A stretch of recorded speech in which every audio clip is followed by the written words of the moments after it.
An aspect of language that is difficult to quantify is naturalness. Our sense of what is natural in language comes from repeated experience of what people in our world say in specific contexts. Language use that breaks these patterns sounds and feels unnatural. People who are learning to speak another language often come out with unnatural statements because they haven't yet internalized the normal patterns of the new language, and so structure what they say using the patterns of a language they already know. These pattern substitutions are often predictable.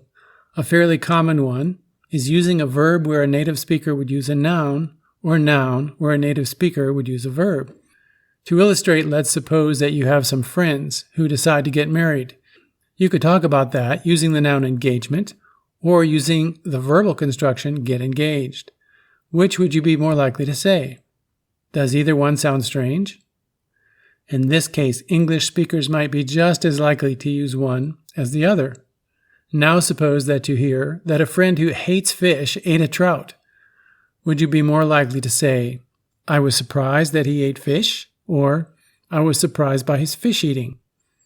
For a lot of English speakers, the sentence using the active verb ate sounds like something they might say, but the sentence using the nominal form of eat does not. In this case, we prefer that the event be expressed by an active verb. Now suppose you know a student who did not miss a single class during an entire school year. In America, we can say, she had perfect attendance, and expect that most people will know what we mean. Can we also say, she attended perfectly? While this is a legitimate sentence, attending perfectly is not the same thing as having perfect attendance. Perfect attendance is a short, convenient nominal expression that is equivalent to saying, she did not miss a class all year. But there may not be a short, convenient expression in other languages that means the same thing. To translate perfect attendance into another language, we might need to spell out what we mean using active verbs. So in different contexts, we have different preferences for how we talk about events. It is very likely that different languages will have different preferences for any given context.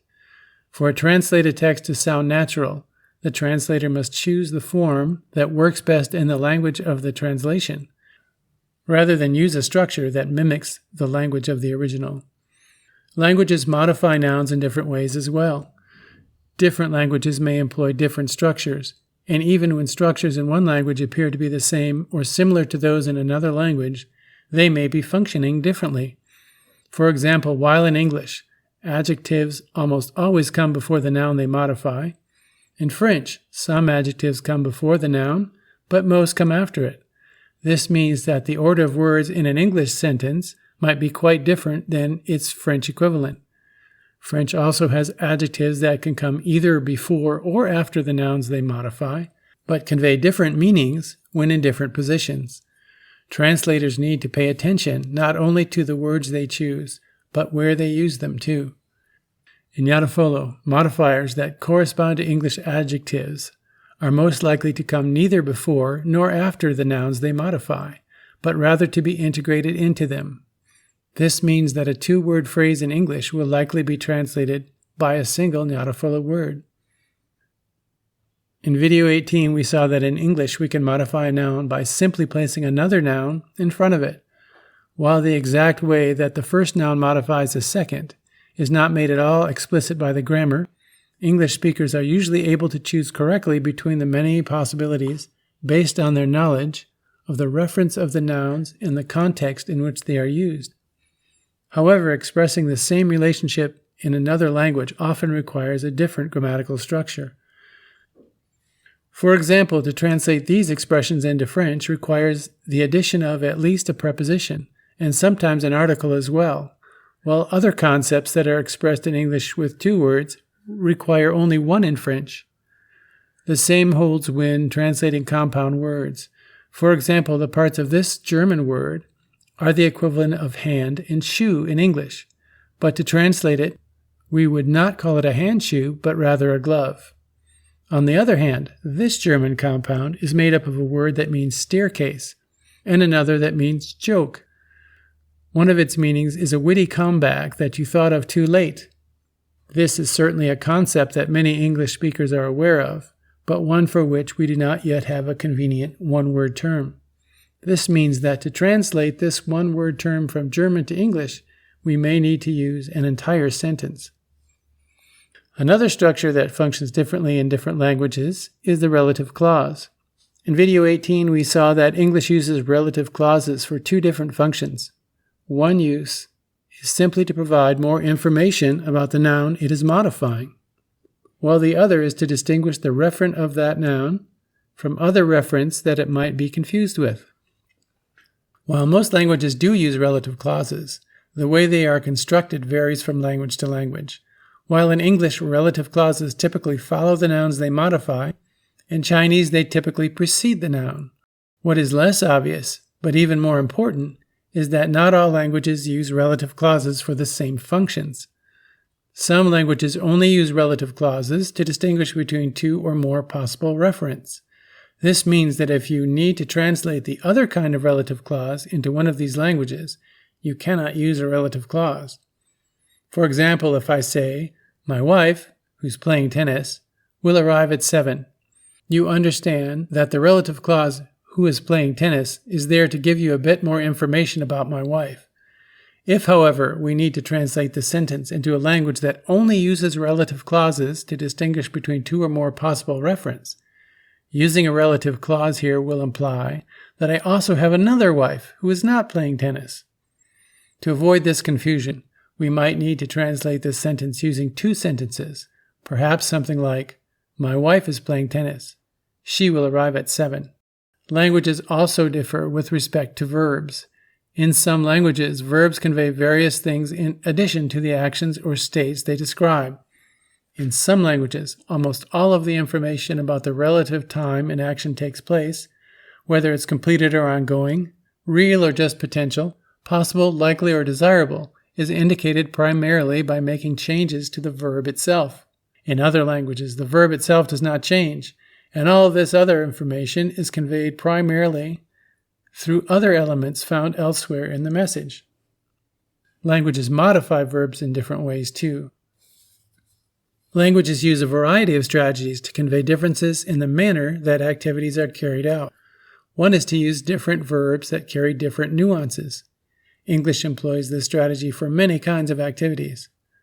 While most languages use adverbs of one kind or another to modify what verbs convey, many use other constructions as well.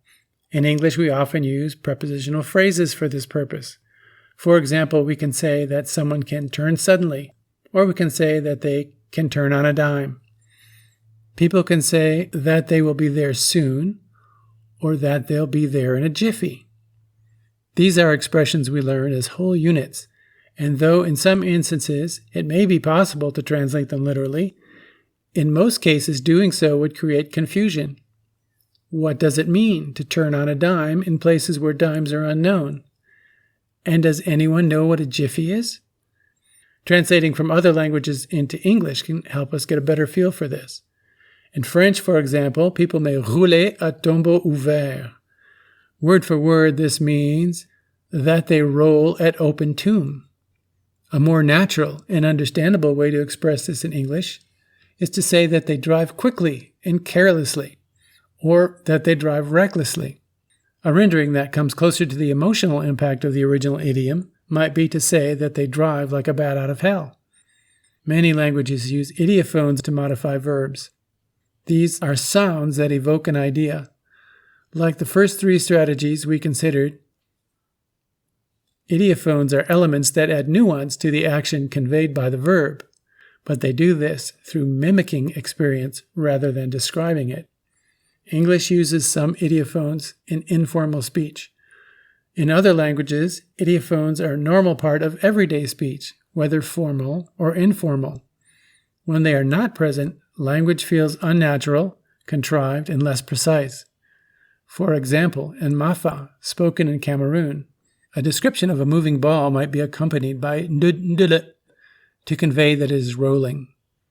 An account of someone knocking on a door might be accompanied by zahud zahud if the person is politely announcing their entrance, or by klum klum to convey heavy pounding. Many languages modify verbs using other verbs. For example, in English, we can use words like begin and finish as verbs in their own right, but they can also be used to focus on part of another action. Notice, though, that in each construction, English prefers that only one of the verbs be fully conjugated, and that the other be in quasi-nominal form.